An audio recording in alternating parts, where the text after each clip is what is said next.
Bonjour et bienvenue sur Radio Fogeek à nouveau pour un nouvel unboxing de Monsters Chronicle chez Mega House, tiré du manga à succès Yu-Gi-Oh! Et bien évidemment de l'animé et des jeux qui en ont découlé. Voici le Dark Paladin, dernière figurine de la troisième vague de Monsters Chronicle chez Mega House, le dernier qu'il me manquait et qu'il me restait à vous présenter.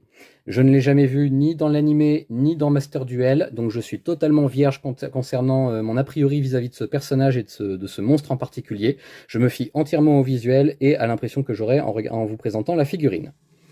Voici les images promotionnelles telles qu'affichées sur la boîte. On peut constater qu'il est très sombre, effectivement, c'est un paladin des ténèbres, donc il est très sombre. Voilà, les teintes choisies sur la boîte en tout cas ont l'air sombres, mais on verra tout à l'heure, dans un tout petit instant, qu'il n'en est pratiquement rien quand on voit la figurine elle-même. Je vous rappelle une dernière fois quels étaient les monstres de la troisième vague de Monsters Chronicle. Il y avait l'ultime dragon blanc aux yeux bleus, que je vous ai déjà présenté à l'heure actuelle où vous regardez cette vidéo. Le nécrophire des ténèbres, que je n'ai pas intégré à ma collection, donc je ne l'ai pas acheté, donc je ne vous présenterai pas. Et le paladin des ténèbres, que je vous présente aujourd'hui, tout de suite, là maintenant. Sans plus attendre, le voici. Voilà, il est un peu petit, il est un peu loin. Effectivement, je rappelle que ce sont de petites figurines qui font au grand maximum 14 cm. Voilà, donc c'est une petite figurine, mais si je l'approche légèrement de vous, voilà, vous pouvez constater déjà qu'il y a un niveau de détail proprement affolant et ahurissant.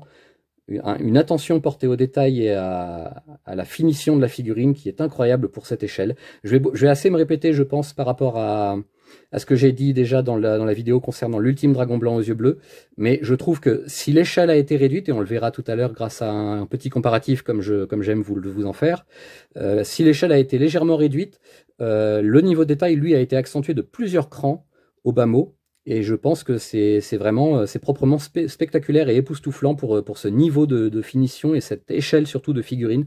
C'est incroyable le niveau, le rendu final qu'a réussi à obtenir Mega House dans cette collection.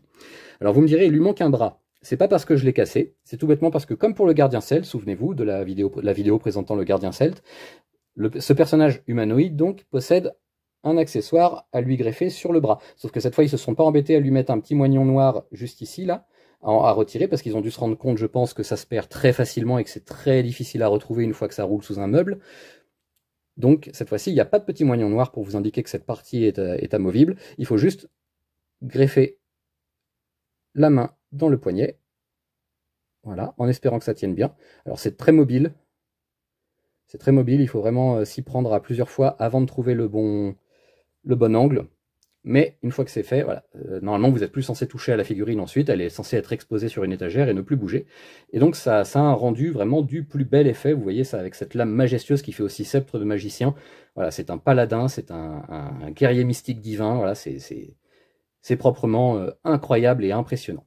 On remarque qu'il est tout en dorure sur son costume, les dorures rendent particulièrement bien à la lumière. Là j'ai choisi une lumière neutre pour vous le montrer, mais n'importe quelle lumière que vous choisirez de mettre pour exposer vos figurines le mettra particulièrement en valeur, je pense, grâce à cet effet de dorure très très réussi. Là, et on constate qu'il n'est pas carapassonné de noir comme on pouvait le craindre d'après les images promotionnelles sur la boîte. En effet, c'est plutôt du vert sombre, du vert bleu sombre. Voilà, c'est pas vraiment noir, c'est pas bleu marine non plus, c'est pas vert non plus très sombre. C'est un mélange de vert et de bleu, je dirais. Je vais pas dire vert cacadois parce que j'aime pas trop cette couleur et je pense pas que ça se définisse ici. Mais ça s'en approche, à mon sens. En tout cas, c'est une couleur qui toute seule pourrait paraître moche, mais qui là, avec ses associations de vert sur les petites gemmes qu'il possède partout un peu sur son costume, comme vous pouvez le voir, et juste ici aussi, on voit plein de petites gemmes, voilà. Si on constate que toutes les petites gemmes qu'il possède sont d'un vert très réfléchissant, très aigu, enfin pas aigu mais très vif. Voilà, merci, je cherchais le mot. Du coup voilà, le rendu final avec toutes ces couleurs est impressionnant. Regardez aussi le détail de la musculature. Je vais par exemple prendre l'exemple de cette vue de profil avec le torse. Je vais essayer de vous l'immobiliser correctement. Voilà. Avec le torse, avec ses muscles contractés, avec cette jambe contractée, prête au mouvement, en plein mouvement devrais-je dire même, puisque voilà, on suppose qu'il est en train de s'élever dans une spirale de magie. Voilà, c'est impressionnant. Et donc le petit comparatif que je vous annonçais, je vais le faire non pas avec un dragon, puisque si vous avez suivi tous ces unboxings, vous savez que j'ai majoritairement des dragons dans ma collection. Mais je vais le faire avec un autre humanoïde, nul autre que le gardien celte lui-même, en personne. Alors là, de premier abord, vous me direz, l'échelle est quasiment la même. C'est quasiment respecté, c'est quasiment la même. Je vous dirais qu'il suffit de les rapprocher pour constater qu'il n'en est rien. On constate que le gardien celte est un peu plus massif, peut-être parce qu'il s'agit d'une mouture plus ancienne, comme lui vient de la 2e vague et lui de la 3e vague. Voilà. On suppose que peut-être il y a eu des finitions apportées à la 3e vague et de bien meilleure qualité et avec un rapport à l'échelle vraiment retravaillé. Et surtout, regardez les finitions, ça n'a absolument presque rien à voir d'une vague à l'autre. Regardez le gardien celte, les couleurs, je le disais dans sa propre vidéo, étaient déjà magnifiques, mais on sent quand même un espèce de côté un peu terne.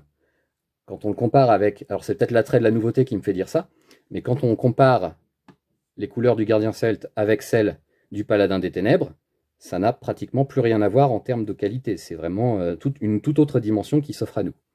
Et je trouve ça impressionnant que d'une vague à l'autre, Mega House, dans sa collection Monsters Chronicle, ait réussi l'exploit de rehausser le niveau, encore une fois, comme pour le dragon blanc aux yeux bleus vis-à-vis de l'ultime dragon blanc aux yeux bleus, ou inversement, l'ultime dragon blanc aux yeux bleus par rapport au dragon blanc aux yeux bleus. Je constate vraiment une hausse de qualité très appréciable. Alors, à mon grand regret, ça sera sans doute la dernière vidéo que je vous ferai avant un bon moment concernant ces figurines et cette collection. Pourquoi? Parce que, tout bêtement, Mega House n'a toujours pas communiqué à l'heure actuelle où j'enregistre, mi-mars 2023. Mega House n'a toujours pas communiqué sur les prochains monstres qui devraient être adaptés dans de prochaines vagues, 4e, 5e, 6e vague, espérons-le.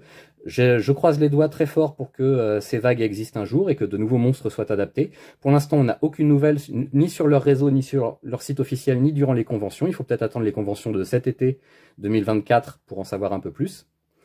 Oui, je m'aperçois que j'ai dû dire mars 2023 alors que c'est mars 2024. Mes excuses, je ne suis pas encore à jour. Donc voilà, là j'enregistre cette vidéo en mi-mars 2024, je viens de recevoir les figurines et du Dark Paladin et du Blue Eyes Ultimate Dragon. Et voilà, et je me rends compte que effectivement, il n'y a aucune nouvelle ni sur les réseaux sociaux de Mega House, ni sur son site officiel, qui pourtant répertorie toutes les fabrications liées à Yu-Gi-Oh! Quand vous allez dans le bon onglet. Donc voilà, peut-être qu'il suffit d'attendre les conventions de cet été 2024 pour avoir plus de nouvelles. Je l'espère de tout cœur, je croise les doigts très fort pour ça. Voilà, j'espère que vous aussi, chers fans de tous bords. Voilà. Et en attendant, n'hésitez pas éventuellement à me dire quel monstre vous aimeriez voir adapté dans cette gamme, si vous avez des chouchous, si vous avez des volontés particulières. Moi, je sais, étant un grand fan du personnage de Pegasus Crawford, je sais que j'aimerais tout particulièrement voir des monstres Toon adaptés dans cette gamme, et également celui qu'on appelle en carte en VF le renoncé, qui serait, je pense, merveilleusement bien retranscrit dans cette gamme avec un niveau de qualité encore plus élevé, si c'est possible, et j'espère que c'est possible, mais quelque part je le redoute un peu parce que ça voudrait dire que celles-ci n'ont encore dévoilé qu'une partie du potentiel que Mega House peut fournir pour ce genre d'échelle et de figurines. Donc voilà, l'avenir nous dira si d'autres monstres seront adaptés. Pour l'instant, aucune nouvelle. Si vous en avez, n'hésitez pas à me les communiquer ou à échanger dessus.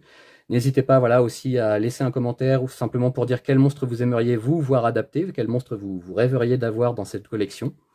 Voilà, n'importe lequel, ça peut être n'importe quel monstre, même les dieux égyptiens, allons-y, soyons fous. Voilà, donc pour l'instant, je vous laisse là-dessus. J'espère qu'on se reverra pour d'autres unboxings de cette gamme. Dans tous les cas, on se reverra dans la playlist unboxing de la chaîne Radio Fogeek sur YouTube pour d'autres unboxings, d'autres figurines, d'autres licences, que ce soit comics ou manga. Mais pour l'heure, je vous laisse avec ce visuel du Paladin des Ténèbres qui va affronter le Gardien Celte dans un combat épique jusqu'à ce que mort s'en suive.